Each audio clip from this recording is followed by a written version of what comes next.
आगम तेजिनवरे बाकियो गणधर ते अड़े राखियो तेहनो रस जेणे चाखियो ते हुओ शिव सुख साखियो ते हुओ शिव सुख साखियो। इस आगम ग्रंथ का नाम है गणविज्जापयन सूत्र। गणि का मतलब है गण के नायक, यानी कि साधु के गण के जो नायक रहते हैं उसे गणि कहते हैं। और गणि को चाहिए कि वह ज्योतिष शास्त्र के ज्ञाता हो। ज्योतिष शास्त्र का विषय इस आगम ग्रंथ में बताया गया है। ज्योतिष शास्त्र के अंदर दो पार्ट है, एक मुहूर्त विभाग है, दूसरा फल कथन है। साधु दोनों का अध्ययन करते हैं, लेकिन गृहस्थ जीवन के लिए वह मार्गदर्शन नहीं करते और करना नहीं चाहिए। अब साधु जीवन के अंदर मुहूर्त की महत्ता क्या है वह भी देखना जरूरी है।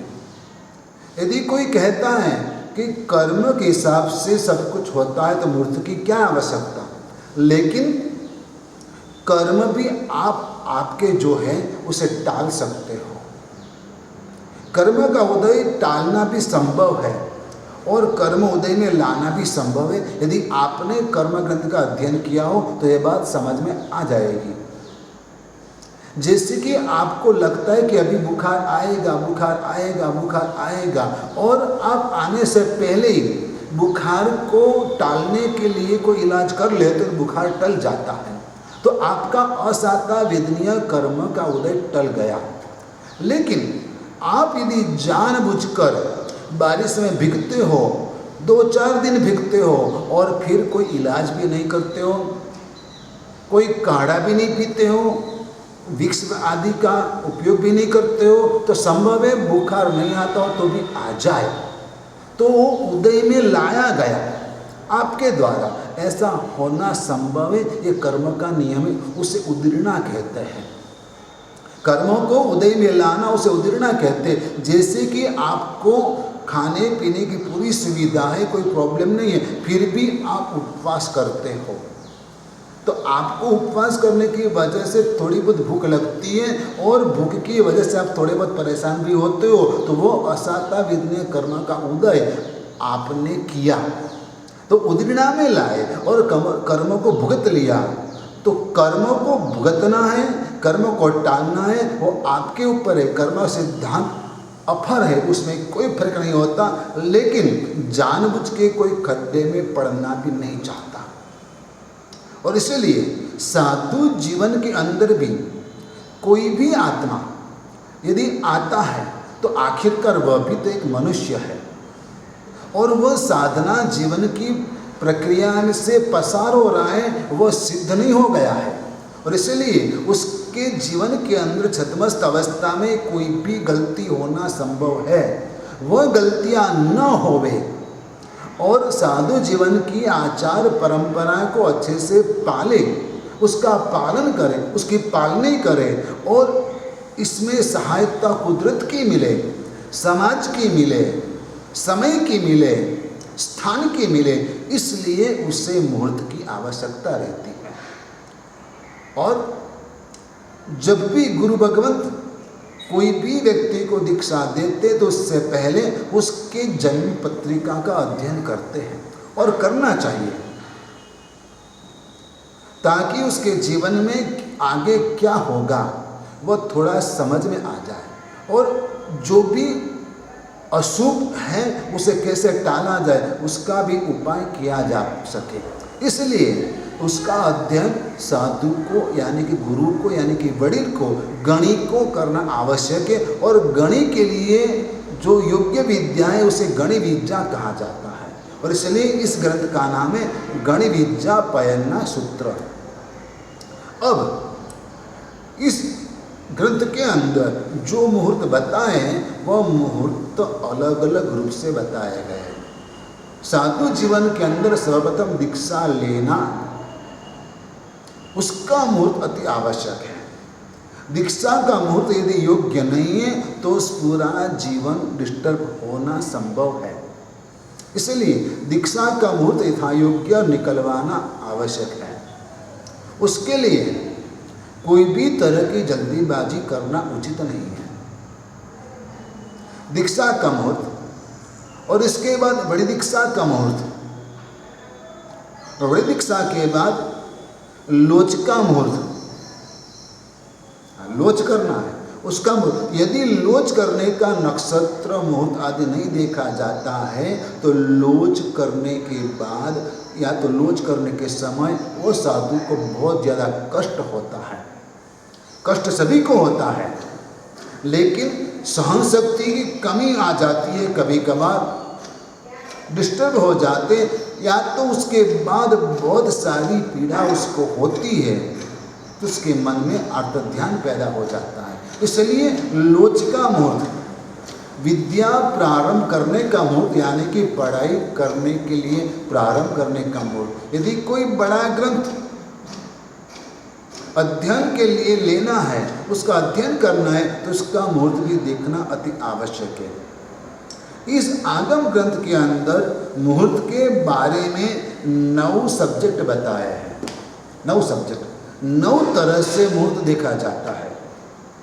सर्वप्रथम दिन शुद्धि, यानी कि आज का दिन कैसा है वह देखना जरूरी है। दूसरे नंबर के अंदर तिथि शुद्धि, यानी कि आज मिति कौन सी है वह देखना जरूरी है। कुछ मिति भारी होती है, कुछ मिति लाभदायक होती है, कुछ मिति नुकसानदायक होती है। यह सब देखना आवश्यक है, इसलिए मिति देखना जरूरी है। सर्वप्रथम दिन देखना जरूरी है, दूसरे नंबर में मिति देखना जरूरी है, तीसरे नंबर में नक्षत्र, यानी कि आज कौन सा नक्षत्र है वह भी देखना जरूरी है। इसके साथ मिति के कोई खास पीरियड को करण कहा जाता है, वह करण देखना भी जरूरी है। एक दिन के अंदर 2 करण आते हैं, वह देखना जरूरी है। इसके बाद ग्रह दिन, यानी कि वार, सोमवार, मंगलवार, बुधवार, गुरुवार। सोमवार, गुरुवार जैसे जो दिन है वह विद्या प्राप्ति के लिए लाभदायक है। शनिवार जो है वो अध्यात्म के लिए लाभदायक है। ऐसे ग्रह दिन यानी कि वार कौन सा है वह भी देखना चाहिए। हालांकि आज तो सभी वारों में सरदार रविवार है, हा? सभी वारों का सरदार रविवार है। कोई भी कार्य करना है, संडे आता है, संडे हैं तो यह कार्य होगा। तो आज बात बदल गई है, लेकिन वार शुभ है या अशुभ वो देखना चाहिए। मंगलवार को क्रूर माना गया, रविवार को क्रूर माना गया, शनिवार को क्रूर माना गया, क्योंकि उनके मालिक जो ग्रह है वह क्रूर है। और इसलिए ऐसे वार के दिन क्रूर कार्य, कठोर कार्य किए जा सकते हैं। कठोर कार्य में तब भी कठोर है तो तब वो वार को करो, अच्छा है। लेकिन मृदुवार है, यानी कि सोम, बुध, गुरु, शुक्र, ऐसे वार के अंदर यदि तप करते या तो तप का प्रारंभ करते तो वो तप करने वाला तप करते करते थोड़ा लूज हो जाता है, ढीला हो जाता है। इसलिए प्रारंभ किस दिन करना चाहिए उस देखने के लिए ऐसे ऐसे तरीके से अलग अलग एंगल से मुहूर्त देखा जाता है। ग्रह दिन, इसके बाद मुहूर्त। मुहूर्त का मतलब अलग है। मुहूर्त का मतलब यह है कि कोई स्पेशल समय जिसके अंदर कोई ऐसे योग बनते हैं, जैसे कि गुरुवार है और इस दिन पुष्य नक्षत्र है तो गुरु पुष्य कहा जाता है। रविवार है और पुष्य नक्षत्र रवि पुष्य कहा जाता है। वैसे कुछ बातों को मिलाकर कोई खास योग बनता है, उसे मुहूर्त कहते हैं। और इसके अलावा भी जैसे करण है, जैसे नक्षत्र है, वैसे मुहूर्त भी आते हैं और वह मुहूर्त को देखकर आपको शुभ कार्य प्रारंभ करना चाहिए। शकुन बल, आपको कैसे शकुन प्राप्त होना चाहिए कार्य करने के समय, तो वह शकुन से भी आपका कार्य सफल या निष्फल होता है। यदि साधु को विहार करना है, चातुर्मास के बाद पहला विहार करना है, या तो चातुर्मास के लिए गांव में, संघ में, उपाश्रय में प्रवेश करना है, तो उसका भी मुहूर्त देखा जाता है, उसका भी मुहूर्त देखा जाता है। और उस वक्त आप देखते हो कि जब गुरु भगवंत का समय होता है, तब कई महिलाएं गुरु भगवंत के सामने मंगल कलश लेकर जाती हैं। बालिकाएं, छोटी छोटी बालिकाएं आती हैं और कई महिलाएं गुरु भगवंत के सामने घोली करके वंदन करती। ये सब सुकून है, यह सब सुकून है। और ऐसे सुकून के साथ यदि गुरु भगवंत प्रवेश करते हैं तो धर्म का प्रभाव ज़्यादा बढ़ता है, धर्म आराधना, धर्म प्रभावना ज़्यादा होती है। इसलिए सुकून का भी ख्याल रखना चाहिए। जैसे कि महामंत्री पेथड़ साहब जो बिल्कुल हालात से कंगाल हो चुके थे, अब जब वह व्यापार करने के हेतु से या तो लाइफ को सेटल करने के हिसाब से मांडवगढ़ गए, किसी को बता के, किसी को पूछ के, उस वक्त जैसे ही नगर के द्वार में प्रवेश कर रहे थे, तब एक सर्प की फण के ऊपर एक चिड़िया बैठी थी। सर्प की फण के ऊपर एक चिड़िया बैठी थी, वो भी काले कलर की चिड़िया बैठी थी। सर्प भी काला होता है और वो चिड़िया भी काली थी, और इसके ऊपर वह बैठी थी सर्प की फण के ऊपर। और उस वक्त तो कोई नैमित्तिक ज्योतिषी इस बात को जानने वाला वहाँ से आ रहा था, और यह पेथड़ शाह जो थे वह नगर में प्रवेश करने के लिए हिचकिचा रहे थे। उस वक्त वह नैमित्तिक ने कहा, जल्दी आ जा, तू बहुत बड़ा सुकून है, जल्दी आ जा। लेकिन जैसे ही पेथड़ शाह नगर द्वार के अंदर प्रवेश करते हैं, मांडवगढ़ के द्वार में प्रवेश करते, उस वक्त ही चिड़िया उड़ के चली गई। तब वह ज्योतिषी ने कहा, यदि तूने कुछ देर पहले प्रवेश कर लिया होता तो मांडवगढ़ का महाराजा बन जाता, लेकिन अब तो महाराजा समान मंत्री बनेगा।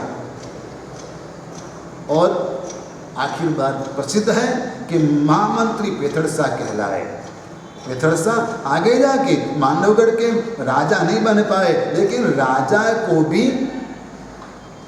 मार्गदर्शन करने वाले मंत्री बन गए और महामंत्री कहलाए। जितना राजा का नाम प्रसिद्ध नहीं हुआ, इतना नाम प्रसिद्ध पेथड़ शाह का हुआ।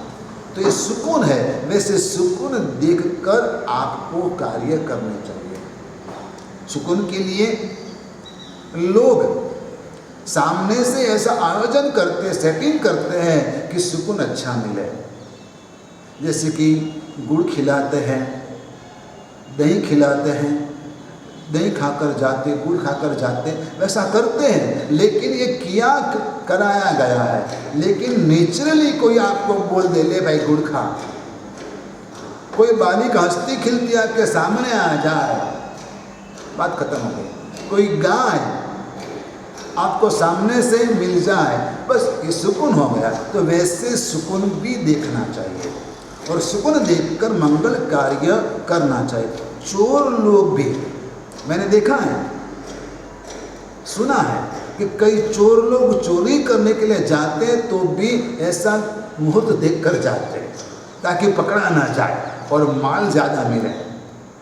और कई चोर डाकू वगैरह जब कार्य करने के लिए जाते हैं, अपना कोई भी कार्य हो, लेकिन उससे पहले अपने इष्ट देव को अगरबत्ती करके दिया करने के बाद जाते हैं।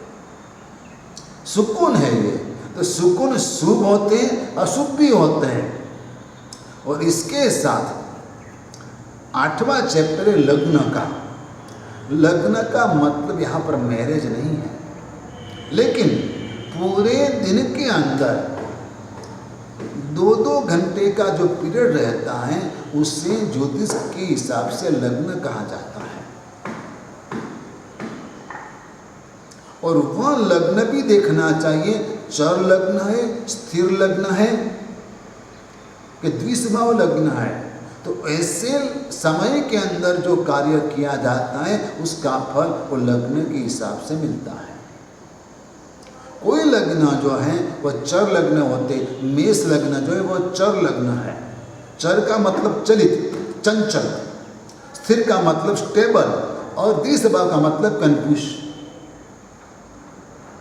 तो इस हिसाब से वैसे लग्न में कोई भी कार्य किया जाता है तो उसके अनुसार उसका फल प्राप्त होता है। लग्न भी देखना चाहिए और इसके बाद निमित्त देखना चाहिए कि निमित्त कैसा है, वह देखकर कार्य करना चाहिए। इस शास्त्र के अंदर, इस आगम ग्रंथ के अंदर यह सारी बातें बताई है। कौन सी तिथि में दीक्षा देनी चाहिए, कौन सी तिथि को दीक्षा नहीं देनी चाहिए, और ये सब मिलाकर मुहूर्त निकाला जाता है तो वह मुहूर्त निर्बल है या सबल है वो पता चल जाता है, और इससे आगे जाके वह मनुष्य को सफलता प्राप्त होती है। इस आगम ग्रंथ के अंदर नक्षत्र का जो चरण है, चैप्टर है, वो बहुत ही विस्तृत रूप से बताया गया है कि कौन सा नक्षत्र कैसा होता है, कौन से नक्षत्र में कोई चीज गुम हो जाती है तो वो मिलेगी या नहीं मिलेगी वो भी पता चल जाता है। कोई वस्तु गुम हो गई, चोरी हो गई, या तो गलती से आपने कहीं भी कोने में रख दी और आप भूल गए कि यह चीज कहाँ है, कुछ दिन बाद पता चला, तब आप घबरा के किसी को पूछने के लिए जाते हो कि ऐसा हो गया, ऐसा हो गया, ऐसा हो गया, अब वो चीज़ मिलेगी या नहीं मिलेगी। तब उस दिन, उस समय कौन सा नक्षत्र चल रहा था वह देखना चाहिए।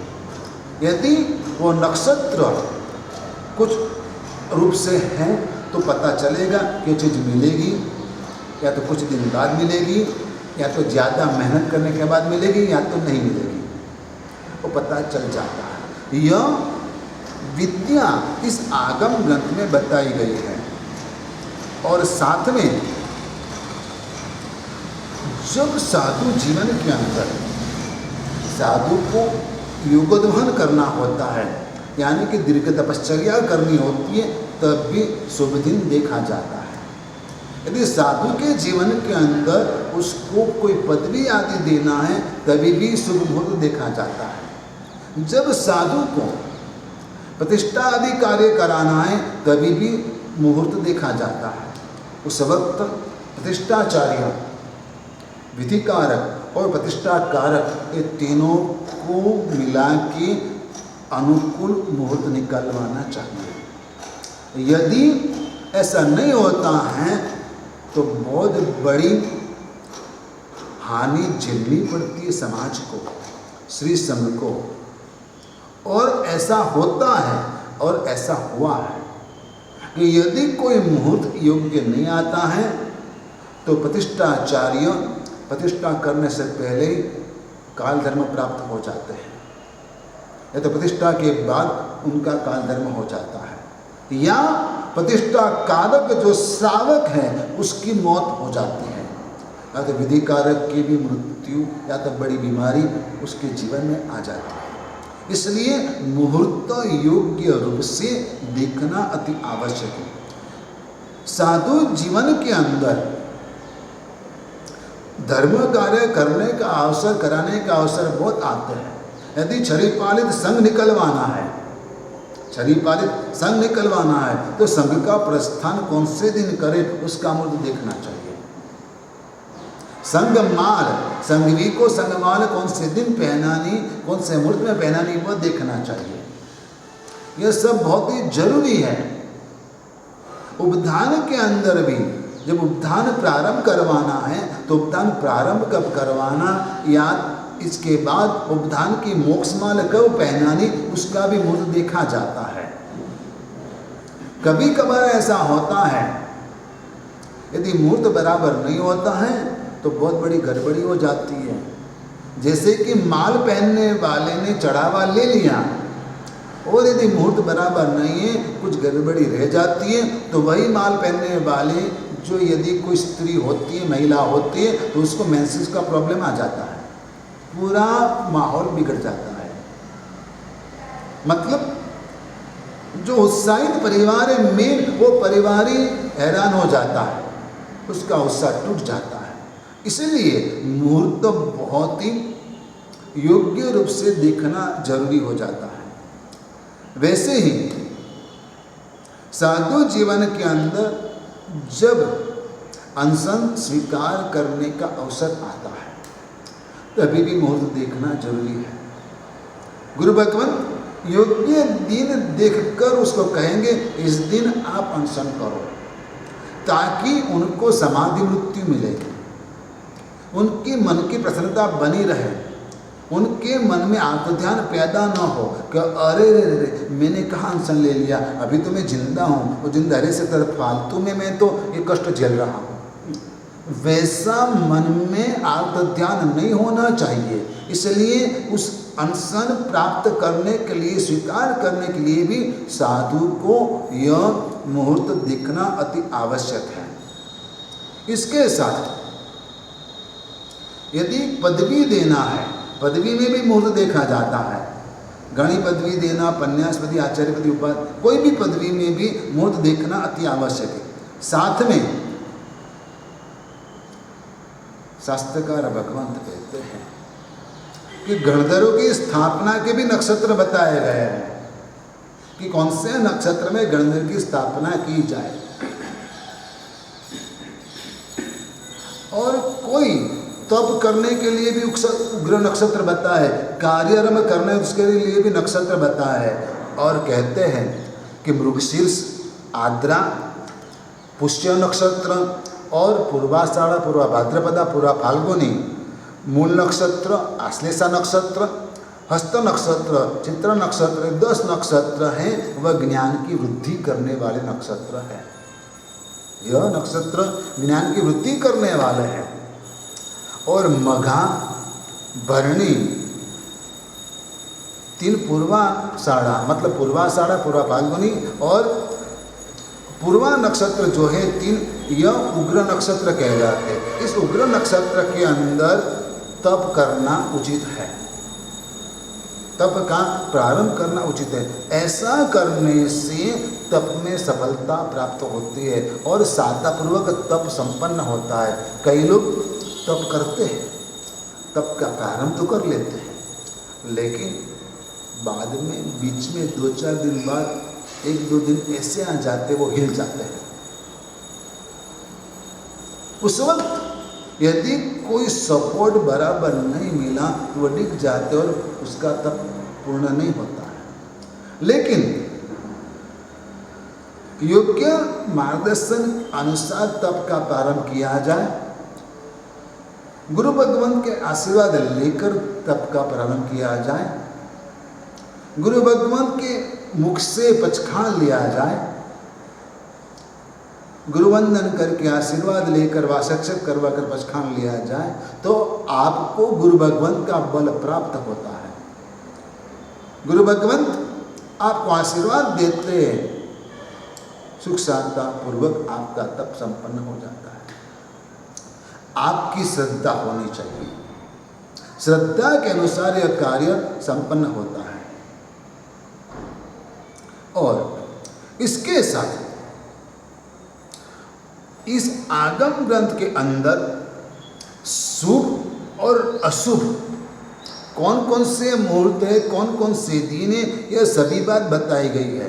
और इससे आगे आज लोगों के अंदर चौघड़िया देखने का ज़्यादा रिवाज है, चलन है, लेकिन वास्तव में चौघड़िया का इतना महत्व ज्योतिष शास्त्र में नहीं है। लेकिन इसके अलावा होरा का चलन ज़्यादा होना जरूरी है और वह ज्योतिष शास्त्र के अनुसार बहुत उपयुक्त है। चौघड़िया जो है 4 घड़ी का, 4 घड़ी का मतलब क्या हुआ? 4 घड़ी का मतलब क्या हुआ? अंदाजन 1.5 घंटा। 2 घड़ी का मतलब 48 मिनट्स। 4 घड़ी का मतलब, हाँ, ये चौघड़िया शब्द है, उसका मतलब भी कई लोगों को पता नहीं। चौघड़िया का मतलब क्या है? चौघड़िया भी यदि देखना है तो कैसे देखा जाए? आप तो यूं ही सुबह 6 से लेकर शाम को 6 तक देख लेते हो, 1.5 घंटा हिसाब गिन लेते हो, लेकिन वो गलत है। सूर्योदय से लेकर सूर्यास्त तक का जितना दिनमान है उसके 8 एक समान हिस्से करना चाहिए, और वो एक हिस्से को 1 चौघड़िया गिनना चाहिए, और उस अनुसार यदि आप कुछ करते हो तो वह समय आपको बराबर मिलेगा और अनुकूल मुहूर्त कुछ कहा जाएगा। लेकिन यदि आगे पीछे हो गया, गिनती में गड़बड़ी हो गई, आप यूं ही 1.5 घंटा गिन लिया, तो कभी आपको नुकसान हो सकता है। होरा के अंदर फिक्स है 1-1 घंटे का समय, 1 घंटा, 6 से 7, 7 से 8, 8 से 9, ऐसे 1 घंटा वो फिक्स है, और उसके अंदर शुभ होरा जब आती है तब कार्य करने से आपका काम संपन्न होता है। और इससे भी बड़ी बात, उत्साह आपका मन का यदि उत्साह जो है, उस उत्साह के अंदर यदि आपको कोई कार्य करने का मन होता है और आपका कॉन्शियस यदि आपको कहता है, तो आपको यह कार्य उत्साह में करना चाहिए। मुहूर्त अच्छा है लेकिन उत्साह नहीं है तो वह कार्य इतना लाभदायक नहीं होता है। मुहूर्त चाहे कैसा भी हो, यदि आपको उत्साह बहुत ही है तो वह कार्य उस वक्त कर लेना चाहिए, लेकिन हर वक्त ऐसा नहीं होता है। मुहूर्त टालना नहीं है, मुहूर्त को संभालना है, और मुहूर्त को देखकर ही काम करना चाहिए। इस आगम ग्रंथ के अंदर कौन से निमित्त को टालना है, कौन से दिन को टालना है, कौन से समय को टालना है, वह भी बताया गया है। हमारे पास कई लोग आते हैं, कई तरह के प्रश्न करते हैं। समय देश काल के अनुसार मान्यताएं परिवर्तित होती जाती हैं। कोई प्रदेश के अंदर कमूरता देखा नहीं जाता, माना नहीं जाता, कई प्रदेश के अंदर कमूरता माना जाता है। तो ऐसे समय पर धर्म कार्य के लिए गुरु भगवान का मार्गदर्शन लेना अति आवश्यक है। इस सब्जेक्ट के यदि अभ्यास यदि कोई मिल जाता है तो उसका मार्गदर्शन लेना आवश्यक है। और एक बात बता दूं, यदि आप कहेंगे कि हमें तो इसी समय यह कार्य करना है, तब उसका परिणाम जो भी आए वो स्वीकारने की आपकी तैयारी होनी चाहिए। एक बहन जी ने एक ज्योतिषी के पास नए घर में रहने के लिए जाने का मुहूर्त निकलवाया। अब आप लोगों के भी हालात ऐसे होते हैं कि भाई यहाँ पर रेंट पर रहते हैं, अब यह इस डेट को खाली करना है, इसलिए इसी समय रहने का कोई नया मुहूर्त आ जाता है तो हम शिफ्ट हो जाएं। आप सिर्फ पैसे की गिनती में लगे रहते हैं, और ज्योतिषी को भी पैसा चाहिए। आप 500,000 दे देते हो, वो कहेंगे हाँ ठीक है मुहूर्त अच्छा है, लो। उसको क्या मतलब है? यदि वो डीप में जाकर देखता नहीं है और सिर्फ अपना स्वार्थ देखता है, और आप भी अपना स्वार्थ देखते हो, तो कभी गड़बड़ी हो जाती है। अब मुहूर्त निकलवाया, पूरे परिवार के लिए वो मुहूर्त लाभदायक था, लेकिन वह महिला के लिए वह मुहूर्त लाभदायक नहीं रहा, और आखिर उसको कुछ दिनों के बाद कैंसर की बीमारी लग गई। कैंसर की बीमारी लग गई। तो मतलब यह है कि आपको कोई भी कार्य में जल्दबाजी नहीं करना चाहिए। यदि आप मानते हो, मुहूर्त को मानते हो, तो इसको फॉलो बराबर ढंग से करना चाहिए। यदि आप नहीं करेंगे तो आपको ही नुकसान होगा, और नहीं मानते हो तो जो भी फल मिलता है उसको भुगतने की आवश्यकता तैयारी रखनी पड़ती है। फिर आप किसी को गुनहगार नहीं ठहरवा सकते। इसलिए इस बात का खास ख्याल रखना चाहिए। आपको समझ में आएगा कि यह जो नक्षत्र, ज्योतिष, ग्रह आदि जो है वह क्या कार्य करते हैं। तो आपको एक ही दृष्टांत से मैं बता दूं कि नक्षत्र, ग्रह, ये मुहूर्त वगैरह जो है ना, वह आपको कुछ बिगाड़ते नहीं है, लेकिन आपको मार्गदर्शन करते हैं। जैसे कि रोड के ऊपर आप ड्राइव कर रहे हो गाड़ी, और ड्राइविंग करके आप जा रहे हो, उस वक्त यदि रास्ते में सिग्नल आता है, ट्रैफिक सिग्नल जो आता है, वह आपको क्या करता है? मार्गदर्शन करता है कि आपको थ्रू आउट नॉन स्टॉप जाना है तो ये सिग्नल पर जा सकते हो। यदि ग्रीन सिग्नल है तो आप स्टार्ट कर सकते हो, रेड सिग्नल है तो आपको स्टॉप करना चाहिए। बस ग्रह इतना ही करते हैं, आपको सिग्नल दिखाते हैं, और वैसे सिग्नल के अनुसार यदि आप ड्राइविंग करते हो तो आप सुरक्षित यात्रा कर पाते हो। वरना अकस्मात तो बहुत सारे होते हैं, सामने वाले की गलती से भी हो जाती है, लेकिन आपका ख्याल, आपकी जागृति और ये सिग्नल को फॉलो करना वह आपके लिए बहुत ही जरूरी है। उससे आप बच जाते हो, नहीं तो वरना आपको तकलीफ आ जाएगी।